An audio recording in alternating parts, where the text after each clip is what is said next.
বাবা, এই দিক দিয়ে কি আপনি কাউকে যেতে দেখলেন? জানেন তো বাবা, আমার একটি মেয়ে হারিয়ে গেছে। রাত্রি ঘনিয়ে এলো, এখনো বাড়ি ফেরে না। সকাল হতে না হতেই মিলির বাবা বেরিয়ে পড়ল খুঁজতে। তান্ত্রিককে দেখে বলল, বাবা, আমার মেয়েটা ফেরে না। মেয়েটা একটা ফোনও করলো না, কিছু না। তাহলে গেল কোথায়? এখনো কেন ফিরছে না?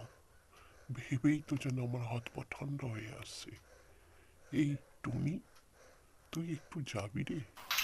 মেয়েটা ঘরে ফিরে বাবাকে দেখে কান্নায় ভেঙে পড়ল। বাবা তার কাছে অনেক কিছু জানতে চাইল। সে তো শুধু কেঁদেই অস্থির। বাবার পাশে চুপটি করে বসে বাবার সব কথা মন দিয়ে শুনল। তারপর বাবা তাকে বলল, আজ আর কোথায় বেরিও না।